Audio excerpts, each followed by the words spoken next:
અરે, શું આજ છે મારું અસલી પ્રતિબિંબ? થોડા વાળ, કાળા કુંડાળા, નિસ્તેજ ચહેરો.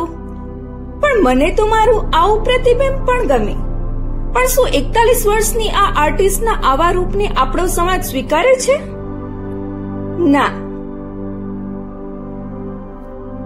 5 સભ્યોના ઘરની તમામ જવાબદારીઓ સારી રીતે નિભાવ્યા પછી પણ જો કોઈ સ્ત્રી પોતાના માટે જીવવા લાગે તો આ સમાજના લોકોને આંખમાં કણાની માફક કેમ ખૂંચતું હશે?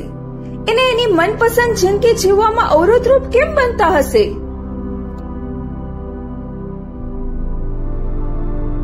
ત્રણ વર્ષ પહેલા જ્યારે કોરોના કાળમાં સેંકડો લોકો આ દુનિયામાંથી વિદાય લઈ રહ્યા હતા ત્યારે મારી તબિયત પણ અચાનક બહુ ખરાબ થઈ ગઈ હતી અને ત્યારે રિપોર્ટ્સ કરાવતા ખબર પડી કે હું પણ કોરોના પોઝિટિવ હતી અને મારા પર જાણે વજ્રઘાત થયો હતો. હવે મારે 14 દિવસ માટે ક્વોરન્ટાઇન પીરિયડમાં એક રૂમમાં બંધ રહેવાનું હતું અને આ ઘટનાથી હું માનસિક રીતે એકદમ ભાંગી પડી હતી. કોરોનાથી સ્વસ્થ થઈને હું આ રૂમની બહાર જઈ શકીશ કે પછી મારો પણ ઈશ્વર પાસે જવાનો ટાઈમ આવી ગયો છે? એવા વિચારો સાથે મેં ક્વોરન્ટાઇન પીરિયડમાં દિવસો ગણવાની શરૂઆત કરી દીધી અને આખરે 14 દિવસ પૂરા થતા હું રૂમની બહાર જવા માટે તૈયાર હતી. અને સ્વસ્થ થઈને જ્યારે હું બહાર આવી ત્યારે મારો જીવન પ્રત્યેનો અભિગમ બદલાયેલો લાગ્યો. મારો દ્રષ્ટિકોણ હવે અલગ થઈ ગયો હતો. મેં વિચાર્યું કે અરે, મારે મારા પોતાના માટે જીવવાનું તો બાકી રહી ગયું હતું અને એવા વિચાર સાથે હું મારા પ્રતિબિંબને મનગમતું કરવામાં લાગી ગઈ.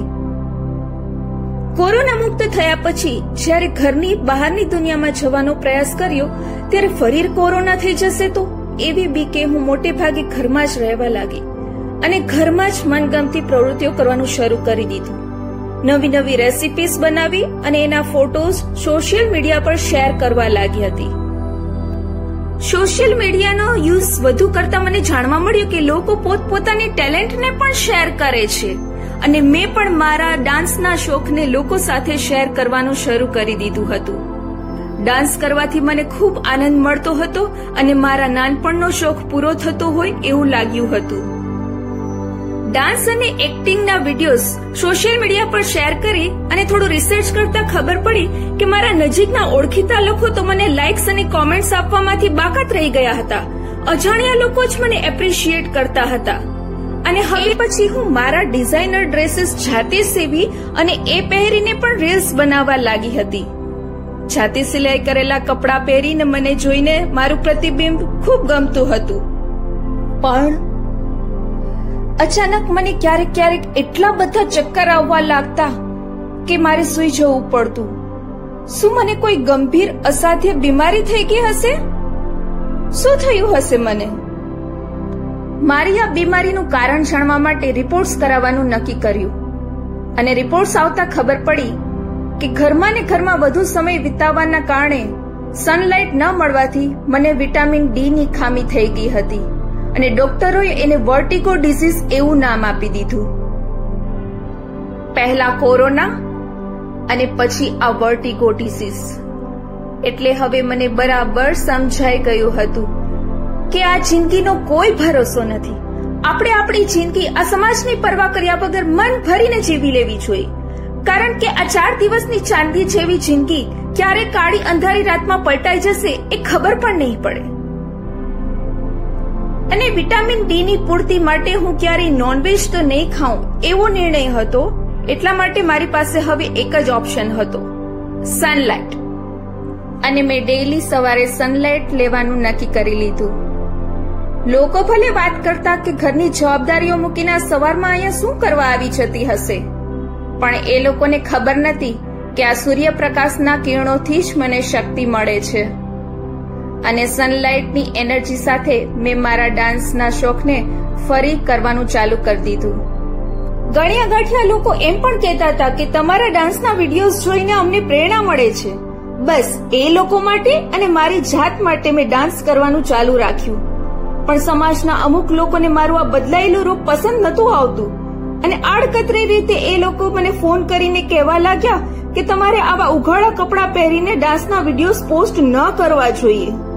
પણ જો હું એ લોકોની વાત માની લઉં તો મારા મનગમતા પ્રતિબિંબનું શું?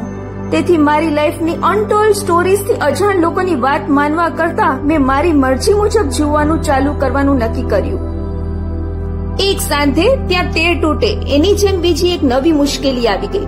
હું સાયબર ફ્રોડનો ભોગ બની ગઈ હતી. મારું ફેસબુક એકાઉન્ટ કે જેનાથી મને મોનિટાઇઝેશનની આશા હતી એ એકાઉન્ટ હેક થઈ ગયું હતું અને ડિલીટ કરવું પડ્યું. પણ આ ઘટનાને એક દુઃખદ સ્વપ્નની જેમ જતી કરી અને મેં આગળ વધવાનું નક્કી કર્યું. અને એ પછી તો એઝ એન આર્ટિસ્ટ મેં ડ્રામામાં પરફોર્મન્સ કર્યું, એડ ફિલ્મ કરી, શોર્ટ ફિલ્મ બનાવી, યુટ્યુબ ચેનલ ખોલી અને બધા સોશિયલ મીડિયાના પ્લેટફોર્મ પર ડાન્સના રીલ્સ મૂકવા લાગી. પણ ઘણી વખત સનલાઇટ ન મળવાને કારણે પાછા ચક્કર આવવા લાગતા. તેથી હું નિરાશ થઈ જતી અને જ્યારે બહુ હતાશા અનુભવતી ત્યારે પ્રકૃતિ સાથે વધુ સમય ગાળવાનું પસંદ કરતી અને વિચારતી કે લોકોનો દ્રષ્ટિકોણ તો આપણા માટે સમયાંતરે બદલતો રહે છે, પણ આપણે જ્યારે ભગવાનની સામે ઉભા હોઈએ ત્યારે એમની નજરમાં આપણે જિંદગીમાં કરેલા કર્મોનું પ્રતિબિંબ હંમેશા ઉજળું હોવું જોઈએ. અને ભગવાનના આશીર્વાદ સાથે આજે હું એક હાઉસવાઇફ અને આર્ટિસ્ટના ડબલ રોલમાં મારી મનપસંદ જિંદગી મારા મનગમતા પ્રતિબિંબ સાથે સંતોષપૂર્વક જીવી રહી છું.